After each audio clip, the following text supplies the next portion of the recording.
Open up the champagne, pop. It's my house, come on, turn it up. Hello, and welcome back. It is Monday, July 23rd, and this is Spittin Sports with Lamar. I am Casey Lamar, and I'm coming at you from the 256. Good things happened over the weekend, mostly the Open. There wasn't a whole lot that really went on that was too crazy. The Open Championship was really the big event. And baseball picked back up, but we will cover the Open Championship, some MLB scores from yesterday, Sunday the 22nd. NASCAR, just a quick highlight and talk about that from yesterday as well, and then just a few more things that have happened over the last couple of days since the last time I was able to speak to you. But first, we'll start with the Open Championship. For the Open, Saturday saw a lot of shakeup in the leaderboards. I believe it had the lowest average score ever for the Open, I believe it was, for a single round, average lowest score. Spieth, I believe, shot 5 under. He shot all the way to the top of the leaderboard. Kistner was still there at 9 under. Tiger had a really, really good day to put himself in a spot to have a chance to win. He shot 5 under on Saturday, but we'll just get into it. If you watched, you obviously know Francesco Molinari won the tournament and took home the claret jug at -8 for the tournament, and he won by 2 strokes. This was something I didn't know. I had never really heard of his name before. I believe they said he was 35, so his age was a big number for the tournament as being the oldest to win. Or I believe they might have talked about age being something that's a good thing in the tournament. But whatever it may be, 35 from Italy. But the big thing for me was I did not know Italy had never won. Somebody from Italy had never won. An Italian had never won a major championship. He became the first Italian to ever win a major championship in golf. But like I said, there was a lot of movement, record-setting day on Saturday, but Sunday he established himself. He only shot 2 under, I believe it was, for the day, but he really put himself in position. And he also played with Tiger Woods, and Tiger Woods was in contention. You obviously know that place was waiting on him to do something. If you watched, every time Tiger was doing something, people were going nuts. Tiger actually did hold, I don't know if he actually held the lead, but he had a score that would have been the lead and possibly won this tournament. But he went back-to-back holes, I believe 12 and 13. On 12, he shot a double bogey, and on 13, he shot a bogey, which really hurt him.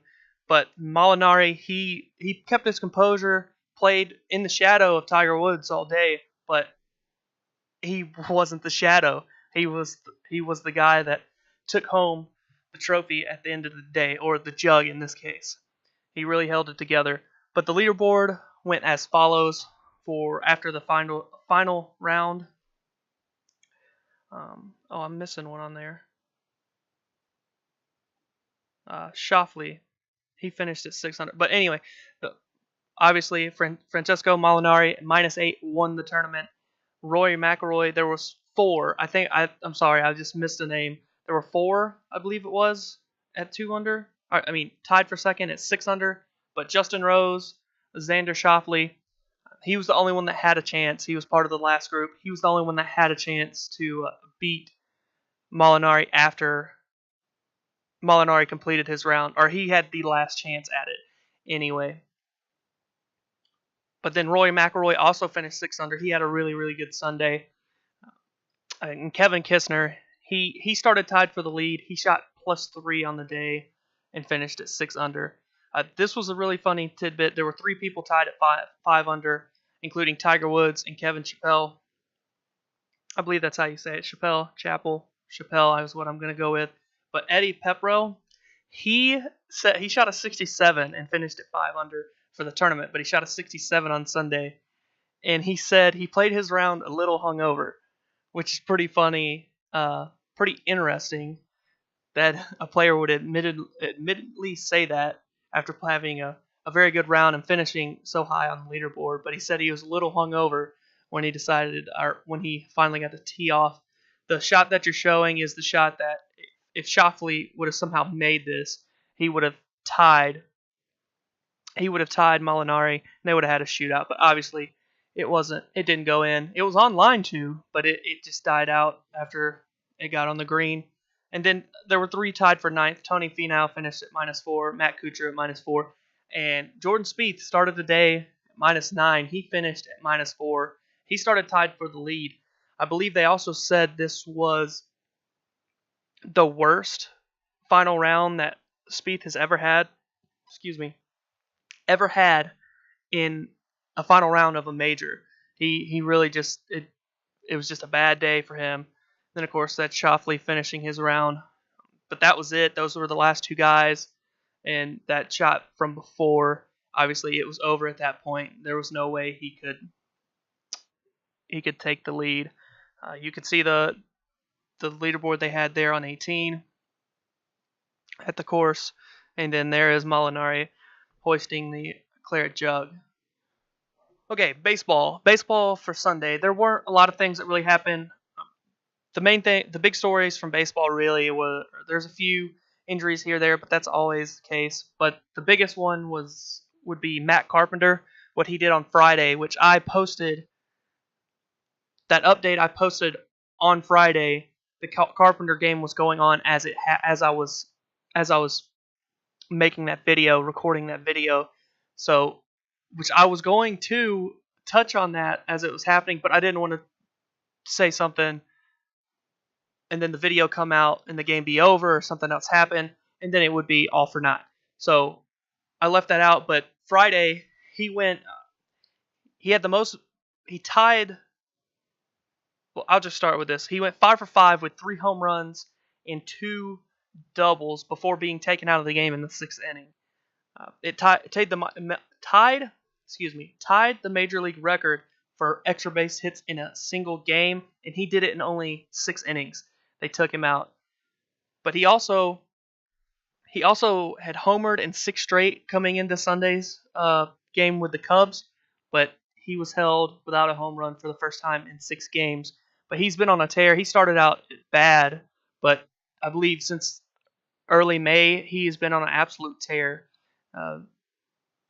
Probably hitting the best in baseball right now. He's just seeing the ball and ripping the cover off of it right now. But we'll just go over the scores that you can see already pulled up, and we'll just go down the list, and then we'll move on. I'll do the same thing tomorrow. I might talk about, depending on what's going on, I might get into some of the matchups, who's pitching against who, that kind of stuff. But for now, this will probably be what happens most of the time. Read the scores off, and that will be it, depending on what there is to talk about. But you had the Padres took down Philadelphia 10-2. The Orioles, they lost 5-4 to the Blue Jays. Boston beat the Tigers 9-1. Pittsburgh, the Pirates, they beat the Cincinnati Reds 9-2. The Tampa Bay Rays, they beat the Marlins 6-4. Washington defeated Atlanta 6-2. That game ended up being extremely long. They had 2 separate rain delays, but Washington ended up taking down the Braves 6-2. The Dodgers, they took 2 of 3 this weekend from Milwaukee. They beat them 11-2 on Sunday. I believe Machado went 2 for 5, so he is playing for the Dodgers now. But they won 11-2 over Milwaukee on Sunday. The Kansas City Royals defeated the Twins 5-3. The Cubs defeated the Cardinals 7-2. I believe it was the 6th inning. The Cardinals bullpen really fell apart because it was 2-0, and then I believe Chicago scored almost all 7 of those runs in 1 inning. The Rangers defeated the Indians 5-0. The Angels, they beat up on the Houston Astros 14-5. Not something you'll see every day from the Astros. Oakland, the Athletics beat the Giants 6-5 in 10 innings. The Mariners beat the White Sox 8-2. Let me go down so you guys can see this too. I apologize. Colorado lost to the Diamondbacks 6-1, and Philadelphia and San Diego played a doubleheader, and Philadelphia won 5-0 in Game 2. The Mets and the Yankees did not play. It was postponed. NASCAR was in New Hampshire this weekend. As you can see, Kevin Harvick was leading at the end of the race here. The race was delayed due to rain, so it did end quite late yesterday afternoon. Harvick used the old bump and run to pass Kyle Busch with, I believe, 11 or 12 to go. He did have the better car and would have eventually got around him, but he ended up giving him the bumper, moving him out of the way, taking off with the lead, and leading till the end. I believe it was the last 11 or 12 laps. But he won the race, and it was his 6th win of the season. I believe this was only the 19th race of the season, and they raced 36. But he's won 6 of the 19 or 20 that have been run so far, and 6 wins is the most he's ever had in a season, ever. It was his 43rd career win, but 6 is the most he's ever had in a single season, and he's already done it just past the halfway point of the season. As you can see, the finishing lineup across there: Kyle Busch, Almirola. He got with a team that really has the equipment, and he's been really well. It's been fun to watch. But as you can see, the rest of the top 10 there. Just a few more quick points from the NBA and the NFL.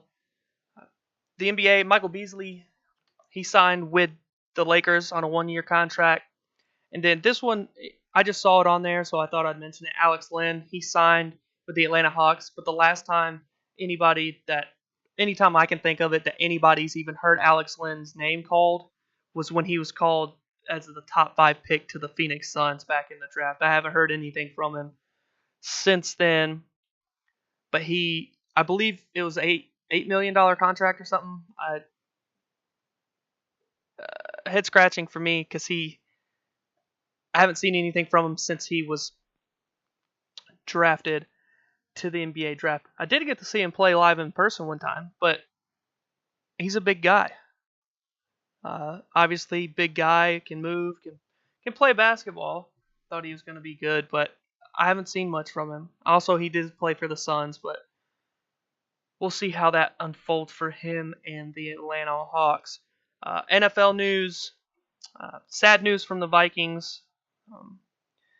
Their offensive line coach, the Minnesota Vikings offensive line coach, Tony Sparano, unexpectedly died yesterday. He was 56 years old. The story said he visited the hospital Thursday with chest pains. They ran tests, the normal things, released him on Friday, and then his wife found him Sunday morning unconscious, and he unfortunately could not be revived. He worked, most people may know him for being a head coach for the Miami Dolphins, and then his short stint with Oakland as the interim as their head coach in 2014. But he worked with 9 different teams over 19 seasons in the NFL, those 2 head coaching stints I mentioned. But Miami was 08 to 11. He beat Tom Brady and the New England Patriots in 2008. It was his only playoff appearance as the Dolphins head coach, but in 2008 they went 11-5, I believe it was, and they won the AFC East. That was his only playoff appearance as a coach. But he did have some success. I believe his overall record was 32-41. He did have some success, but obviously not enough to stay as a head coach. But sad news. Never fun to hear those things. But I'll also move on to Saquon Barkley. He finally signed his rookie contract. It was a 4-year, $31.2 million. So roughly just under $8 million, which makes him one of the top paid running backs outside of Devontae Freeman, LaShawn McCoy, and Le'Veon Bell. As far as pay goes, right around $8 million, he's one of the highest paid. But as far as overall compensation that he will receive over the 2018 season will be roughly $21 million, and he will be the league's highest paid running back as far as that goes, and he hasn't even taken a single snap in the NFL. Tells you how high people really are on him. Number 2 pick, but still, that's a lot of money. But he is he's the first, the only, however you want to say it, of the top 4 picks to sign their rookie deals. And the $31.2 million rookie contracts are all guaranteed. So he will be paid out all that money over 4 years before he hits the market, the open market himself. That will be it for today.